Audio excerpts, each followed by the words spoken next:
नमस्कार। संसद में आज अजब गजब कारनामे हो गए। सभापति जगदीप धनखड़ को बीजेपी के कार्यकर्ता की तरह काम करते हुए संसद में देखा गया। विपक्ष ने कह दिया कि हम धनखड़ को राज्यसभा से हटाने के लिए अविश्वास प्रस्ताव लेकर आएंगे। समाजवादी पार्टी, टीएमसी जैसे विपक्षी दल इसमें कांग्रेस का साथ देने के लिए तैयार बताए जा रहे हैं।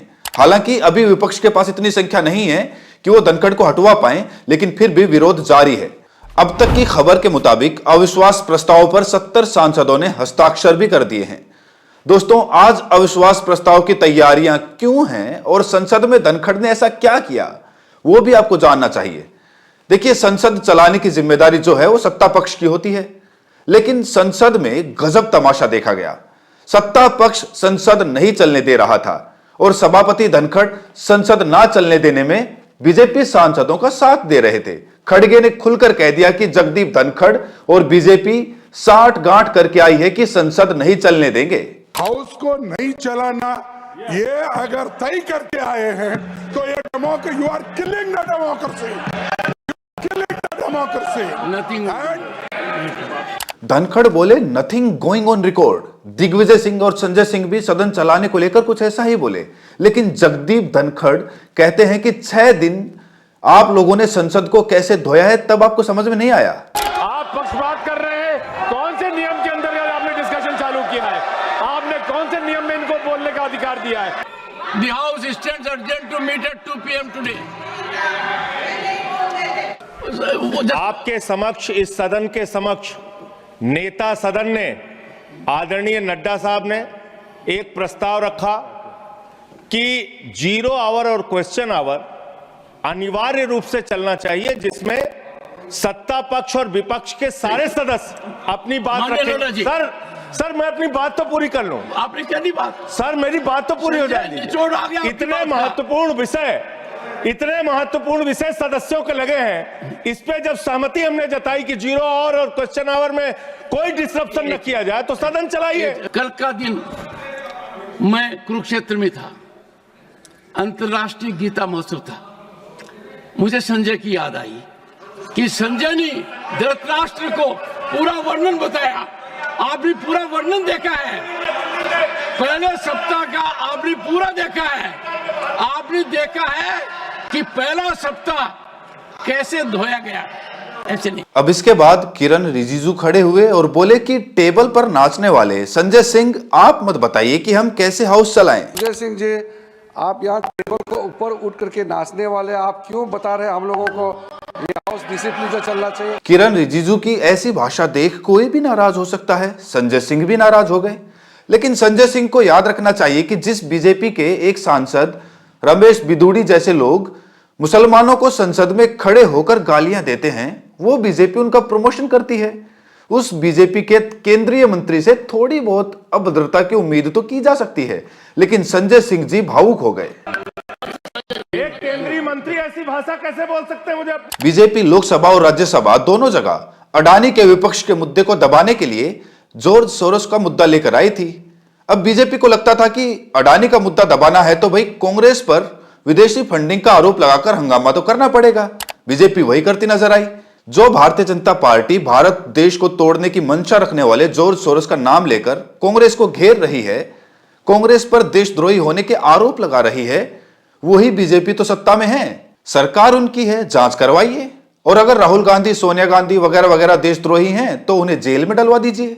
लेकिन बीजेपी को मालूम है कि मैटर तो कुछ नहीं है, संसद में हल्ला करने के लिए मुद्दा होना चाहिए। और बीजेपी सिर्फ अडानी के खिलाफ उठ रही आवाज को शांत करने के लिए एक जॉर्ज सोरोस नाम का पत्थर संसद में उछाल रही है। देशवासियों, ध्यान दीजिए, जॉर्ज सोरोस और अडानी के लिए संसद सत्र को कुर्बान किया जा रहा है। हमने और आपने सांसदों को अपनी समस्याएं उठाने के लिए संसद भेजा है और ये आपस में अडानी और जॉर्ज सोरोस के लिए लड़ रहे हैं। एक लड़ाई संसद के भीतर चल रही थी तो दूसरी लड़ाई संसद के बाहर चल रही थी। अडानी और मोदी के क्या संबंध हैं, इस पर विपक्ष संसद में मोदी को बोलने के लिए बुला रहा है। मोदी बोल नहीं रहे हैं, इसीलिए संसद के बाहर राहुल गांधी ने 2 लोगों को अडानी और मोदी बनाया और उनका इंटरव्यू कर लिया। आजकल क्या हो रहा है भाई? आजकल मैं जो भी बोलता हूँ ये करता है। अच्छा, मेरे लिए करता है। आप क्या क्या बोल रहे हो? मैं कुछ भी चाहता हूँ। क्या चाहते हो आप? कुछ भी पोर्ट चाहिए, एयरपोर्ट चाहिए, कुछ भी। अगला आप क्या लेने की कोशिश कर रहे हो? वो उसके लिए अभी हमारा मीटिंग अभी शाम को है, करके आज डिसाइड कर देंगे कि मीन्स हमारे लिए मैं जो भी करता हूँ ये बाय होने तक मेरे लिए कोई नहीं है। पार्लियामेंट छोड़ देने भैया। वो देखते हैं। दोस्तों, ये संसदीय इतिहास में पहली बार हो रहा था कि संसद के बाहर अडानी और मोदी का मुखौटा लगाकर उनका इंटरव्यू लिया जा रहा था। दोनों सदनों की कार्यवाहियां ठप पड़ी हैं। आप सदन नहीं चलना चाहते, सदन नहीं चलाना चाहते आप, सदन की कार्रवाई 12 बजे तक के लिए स्थगित की जाती है। लोकसभा स्थगित हो गई क्योंकि लोकसभा में विपक्ष की संख्या ज्यादा थी, लेकिन राज्यसभा में विपक्ष की संख्या कम है। वहां बीजेपी के सभी सांसद तोते की तरह संसद के भीतर जोर शोरस भारतीय सुरक्षा के लिए खतरा बन गया है, ये गीत गाते नजर आए। George Soros, when they are trying to destabilize the Indian economy and defame our most popular Prime Minister of the world, Narendra Modi, this Congress party has become a prey to these agencies. They are trying to disturb not only the Indian economy, even the so-called the top industries of the country. Regularly they are to run just to see that India doesn't arise a superpower in the world. JP Nadda ने कहा कि Soros का मुद्दा हम लेकर आए हैं। इस पर विपक्ष कह रहा है कि अब उसको 0 आवर की चिंता है। जेपी नड्डा की बातों से ऐसा लग रहा था कि बड़ी मुश्किल से उन्हें किसी ने इस मुद्दे को संसद में उठाकर अडानी से पीछा छुड़ाने की तरकीब बताई है। मैंने उस दिन कही थी, मैं उस पर कायम हूं और हम चाहते हैं कि 0 आवर पर चर्चा हो। जिस बात को हमने उस दिन कहा था उस बात पर आज भी मैं कायम हूं और आगे चर्चा चलनी चाहिए। सदन ना चलने का एक उदाहरण यहां पर देखिए। प्रमोद तिवारी और जगदीप धनखड़ के बीच की बातचीत सुन लीजिए। 0 आवर में सत्ता पक्ष नहीं चलने दे रहा है सदन, ये स्पष्ट हो गया। ये बचना चाहते हैं, सरकार नहीं चलने दे। दोस्तों, संसद में पहली बार देखा गया है कि सांसद भी संसद को कैसे चलाया जाए इसके लिए नियम कानून वाली किताबें लेकर साथ आए थे। सांसद सभापति को नियम सिखा रहे थे। जयराम रमेश ने कहा कि पहले भी चर्चा के लिए दी गई नोटिस को आप रिजेक्ट कर रहे हैं। आप भाजपा के गेम प्लान का हिस्सा हैं, आप चेयरमैन हैं, भाजपा के खेल का हिस्सा मत बनिए। This is most unfair. You have rejected the notice, all notices. You want the business of the house. He is raising an issue which you have rejected. And it is very clear, it's very clear, this is all part of a game plan to raise this issue and have this entire house adjourned. Sir, please don't be party to this. Sir, you are the chairman. Don't be party to this. Sir, don't be party to this. You are the chairman. You are the protector. Don't become party to this. Laxmikant Vajpayee ने कहा था कि George Soros के साथ मिलकर कांग्रेस राष्ट्रीय सुरक्षा से खिलवाड़ कर रही है। प्रमोद तिवारी ने इस पर आपत्ति जताई। प्रमोद तिवारी ने कहा कि इसे रिकॉर्ड से हटाया जाए। की परंपरा रही है, जब आप रिजेक्ट कर देते हैं और बिना आपके परमिशन के कोई बोलता है तो वो रिकॉर्ड में नहीं जानता। जो वाजपेयी ने बोला है ये रिकॉर्ड में नहीं जाना चाहिए। विपक्ष की बात पर नथिंग गोइंग ऑन रिकॉर्ड कहने वाले जगदीप धनखड़ साहब ने लक्ष्मीकांत वाजपेयी की बात को सही ठहराने की कोशिश की। सदस्यगण, सम्मानीय प्रमोद तिवारी जी ने एक बहुत महत्वपूर्ण बात कही है और जो सदन के संचालन के लिए बहुत जरूरी है और सभापति की गरिमा के लिए भी बहुत जरूरी है। और माननीय प्रमोद तिवारी जी ने यह कहा है कि जब एक बार निर्णय हो गया तो उस निर्णय की अनुपालना होनी चाहिए। अब कहा तो प्रमोद जी आपने ठीक है, पर इसकी अवहेलना करने में कोई कसर बाकी नहीं रही है। अब इसके बाद राज्यसभा की कार्रवाई बंद कर दी गई। अब तक लोकसभा और राज्यसभा दोनों स्थगित हो चुकी थी।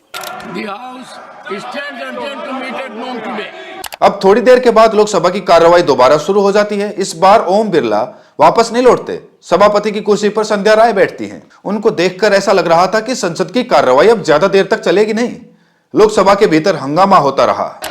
सभा की कार्रवाई 2 बजे तक के लिए स्थगित की जाती है। इसके बाद राज्यसभा शुरू होती है। बीजेपी नेता अरुण सिंह बोलने के लिए खड़े होते हैं और वही बोलते रहते हैं जो पहले से तय था, मतलब जोर सोरस। लगातार जिस प्रकार से अखबारों में और सुनने को मिल रहा है कि कांग्रेस पार्टी का लगातार कहीं न कहीं जॉर्ज सोरोस के साथ मिली भगत है और जॉर्ज सोरोस देश की अर्थव्यवस्था को डिस्टर्ब करने की कोशिश कर रहे हैं।